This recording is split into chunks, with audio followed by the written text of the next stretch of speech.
Welcome, NFL football fans. It's time again for another edition of NFL Football Talk. I'm your host, Charles E. Smith Jr. This is an Inside Sports production, and we're all the way up to week 7 here. So let's go ahead and break everything down. The NFL is still kind of crazy. We only have one undefeated team left as the Kansas City Chiefs fell to the New England Patriots last week, leaving the Rams alone in the undefeated category. So let's go ahead and get into breaking everything down here. As you know, I don't work alone here. I do enlist the help of the very, very best. So here's a man many of you already follow on Twitter at Chris L Sports. And if not, you should be. He's very enlightening. He is the pride of Rutgers University and my favorite East Coast intellectual. Here he is from somewhere in an undisclosed location in beautiful Southern California, Chris Lardieri. Hey, Chris, what's happening there, man? Charles, thanks again as always. Greatly appreciated. Can't believe we're moving into mid-October, bye weeks, lots of offense. I mean, interesting season shaking out. Definitely has not been one that's boring. And I'm just glad the London games are back. How about you, Charles? Yeah, that's true, especially when you bet the under on a 48.5, Seattle and Oakland, and you hit that bad boy with no problem. Yeah, absolutely. Props to you on that part. We'll get to it later in the Gambler's Delight segment, but I mean, we really got to pat ourselves on the back. That one was like taking candy from kids, right? Absolutely, which from what I understand is no longer politically correct, the whole taking candy from a baby. No one says that anymore because the people who speak on behalf of babies have gotten really upset and have shamed people who take candy from babies from taking said candy from said babies. So it's no longer a statement anymore. Yeah, and hand in hand with that, I didn't realize that Halloween was so politically incorrect. I mean, my kids aren't allowed to dress up at school, and we've got some kids who boycott trick-or-treating. I mean, what happened to a day where you can get candy for free and throw on some, half-butt costume like I did when I was a teenager to do it? What's wrong with that? Yeah, exactly. There's now age limitations, and now I guess you're supposed to put out blue pumpkins if you're giving out gluten-free snacks, and it's just way too complicated for me. But at least it doesn't fall on a Monday night when I have to hand out candy in between trying to watch Monday Night Football. That's the best part about Halloween this year. Yeah, although potentially could be a World Series game interrupting it, right? Yeah, I'll just leave a bowl on the front porch, which means the first kid that comes by the bowl gets all the candy, and then I'm out for the night. That's it. And you're done. Turn your lights off. Yes, sir.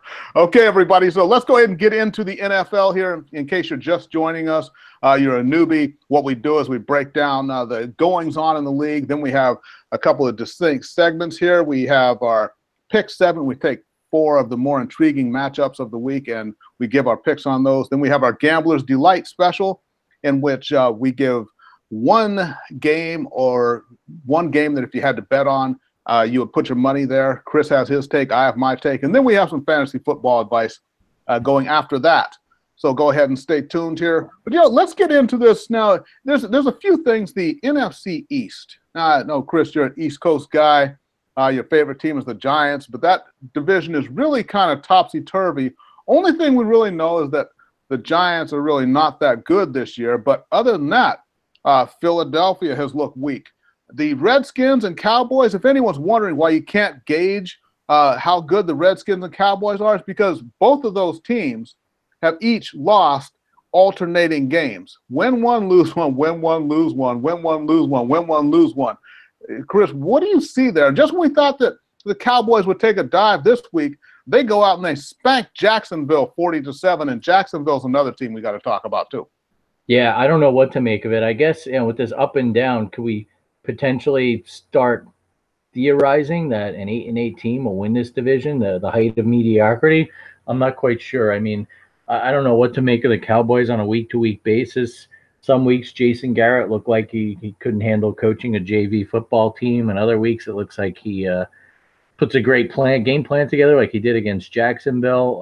The Redskins, same story with Jay Gruden as it's been year over year. This time different quarterback, Alex Smith, who notoriously has been up and down, but I guess on the bright side, someone's got to win between the Redskins and the Cowboys on Sunday and have some sort of clarity. So that's some good news, right? Yeah, that's true. And when I look at Jacksonville, obviously they're picked to do something this year, but now they've lost 2 in a row. Just got destroyed by the Cowboys last week. Now, granted, Leonard Fournette is going to be out for a little while. They picked up Jamal Charles. But I don't know. Is it time to maybe, do they just pull the plug on this whole Blake Bortles experiment thing and just admit that you are not as close as you got last year? It doesn't matter. That guy is not taking you to a Super Bowl. Yeah, I think we have to agree with that. And the mere fact that he took the Jags with him potentially a couple plays of a Super Bowl last year and beating the Pats in the AFC Championship game is even more remarkable. The guy's not good. I know Jim Nantz was saying on the broadcast Sunday that they passed on the opportunity to get Patrick Mahomes, so let the second guessing begin. But they've got to get someone in there. I mean, at this point, I think I'd rather have Tyrod Taylor. Wouldn't you agree? Yeah, I think so. And we got to remember, too, Mark Sanchez, he made it to the AFC Championship game in each of his first 2 seasons in the league. So, strange things can happen, but over time, we found out Mark Sanchez cannot really play quarterback in this league. And I think the Jacksonville Jaguars, unfortunately, they're finding out the hard way the same thing about Blake Bortles. Yeah, definitely. And I'm by no means am I a Bortles fan, but they really are missing Leonard Fournette. I mean, that team kind of followed the same path that the Jets did in Sanchez's 2 trips to the AFC title game, running game and defense. And I think that hit a lot of Bortles' issues last year, and they seem to think it was swept under the rug, but the problems are still there. Well, that's true. But they lost. They gave up 30 points in week 5, and then they gave up 40 points last week. That's supposed to be a great defense. I understand the defense can't stay on the field all game long. I get that. But it's one thing to give up 30 points to KC, but giving up 40 to the Cowboys, who don't have a vertical passing attack. In fact, that's something Jerry Jones was addressing last week. He was saying, we haven't had a true number 1 receiver in a long time. That was a little bit of a diss of Dez Bryant, but whatever. And, I love Cole Beasley as a possession guy, but you can't let Cole Beasley beat you all day. Not at all. I mean, I'd almost forgotten briefly that Cole Beasley was still on the Cowboys. That says enough right there. Right. Exactly. So let's go ahead and get into, like I said, we get the pick segment coming up. But before that, Mr. Lardieri, what do you have looking at the league? You got some wisdom you like to share with the crowd right now? Sure, Charles. So I know everyone went gaga over the back and forth, really excellent Sunday night battle in Foxborough between the Patriots and Chiefs. I mean, luckily my son and I went to go see the movie Venom. I'll give you my review later if you'd like on a separate podcast that we do called Inside Movie. But regardless, we got to see the second half, which is what you really wanted to see. And, during that, I thought it was great. Every time the Pats scored, Mahomes came back, whether it be Kareem Hunt, the unstoppable Tyreek Hill. And then towards the end of the game, Tom Brady has the ball. He's about to be sacked by a Chiefs defensive end named Breeland Speaks. And Speaks kind of lets up and let the conspiracies and Chris Collinsworth annoying voice chime in. He said after the game it was because he was afraid he was going to get flagged. I'm sure he had Clay Matthews in the back of his head. And Brady got away and ran in for a touchdown. And anyone who watches football knows Brady, even at his avocado diet and advanced age, is not fleet of foot. But looking at that and thinking of the game big picture, yeah, it was exciting. But it was essentially a flag football game. I get it. The NFL needs to change the rules. They have changed the rules. You can't have these concussions go on. You can't have quarterbacks like Aaron Rodgers done for the season. It's going to affect ratings. It's going to affect their bottom line.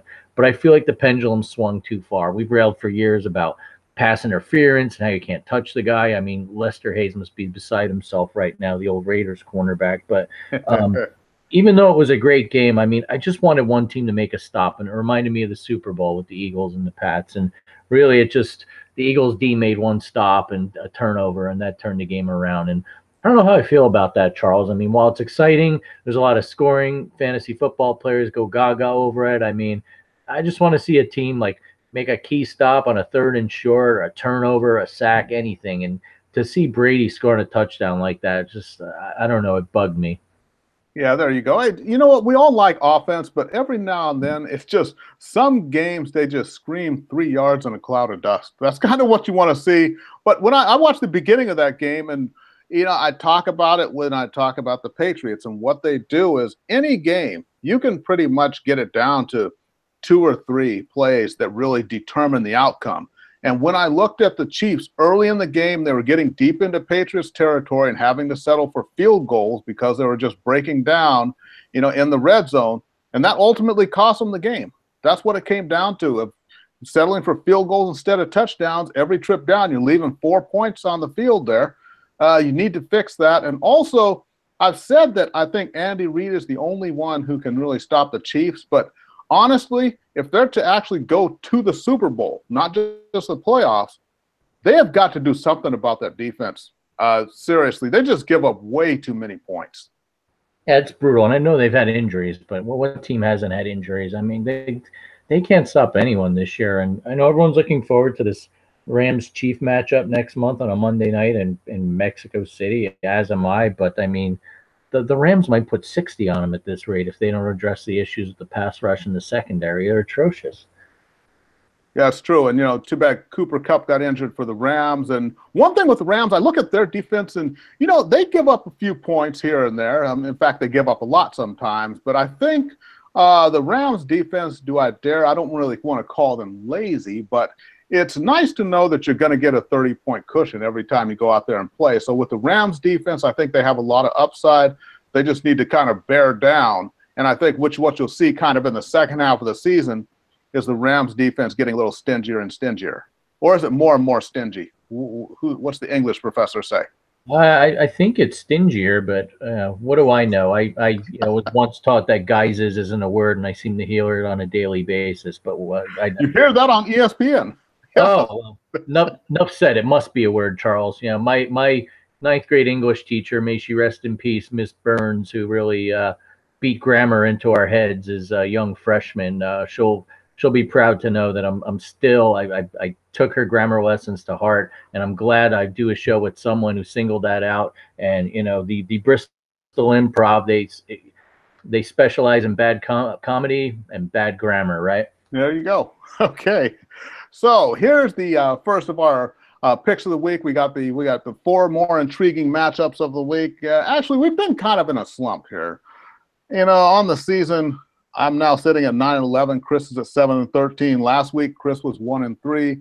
I was 2-2. Last week, we both took the Browns. I asked Chris before he took the Browns, had he been smoking out with Snoop Dogg? He said he hadn't. Then I took the Browns, and maybe we got a contact high from Snoop Dogg. I don't know, but we both took the Browns, and we're both disappointed in that game. So first game of the week here, the Houston Texans in Jacksonville to play the Jags. Now, the Texans, they've won 3 straight.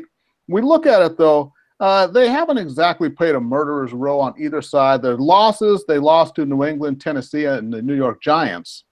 And they beat Indy, Dallas, and Buffalo. So it kind of seems like they're getting on track here in Jacksonville. Jacksonville has lost 2 straight now and, just got whooped by Dallas. So I think in this game, I like it's not just about the teams trending, but I like the way that Houston is playing now. They're really finding their groove. They got those first 3 losses. We were talking about what's gone wrong with them, and was Deshaun Watson intimidated by that injury? So, Houston's a 5-point underdog in this game. The over-under is 41.5 here. I've got Houston all the way here. In Jacksonville, there's not supposed to be really inclement weather there. So, hey, I got Houston. What do you think? I'm going to agree with you. Last week they kind of played poorly and pulled one out late at the end, thanks to the Nathan Peterman doing his usual pick 6 routine. But Deshaun Watson was really banged up. I was give credit to the guy. I was surprised he even played. I think with a week off, and he's got DeAndre Hopkins and Will Fuller and some guy named Kiki that Drake apparently sang about. I think, and then that defense is finally coming around. It looks like J.J. Watt's back to form, and I don't see Bortles doing much against that team. Could be a slugfest, could be sloppy at times, but I think ultimately Deshaun Watson, if healthy, wins this game with his mobility. I know their line stinks, but he can make plays late in games. I think that could be the difference as well. Yeah, there we go. And Jacksonville has been a little bit, tad bit beat up in the secondary there, so that bodes well for DeAndre Hopkins, who one of my buddies was saying that DeAndre Hopkins was the best wide receiver in the league. I brought up Antonio Brown right off the bat. And here's what it is. I think when you go hands, if you're talking about just catching the ball, I think Antonio Brown may be the best. DeAndre Hopkins is right up there with him. But I will say, I think DeAndre Hopkins has a bigger catch radius than does Antonio Brown. How does that sound? Sure, I'll go with that. Although I must say, I had Hopkins on my fantasy team last year. I really enjoy watching him. You look at the spin moves and broken tackles he did in overtime against the Cowboys. I mean, I think the gap's closing. I'll tell you that much. The days of Hopkins being an underrated receiver are kind of going away because he's getting some much due notoriety. Okay, so here we go. We're both going to go on Houston on that game. So the next game, Detroit Lions coming off the bye. Of course, they beat Green Bay in Week 5 in that game where Mason Crosby missed 4 field goals and an extra point. Detroit wins that game. They're going to be in Miami. Miami, who my schizophrenic Dolphins, first they blow a 17-3 lead against Cincinnati, and then this week they come out in Week 7, backup quarterback, the mighty Brock Osweiler overcomes a 17-0 deficit to the Chicago Bears, and Miami wins that game.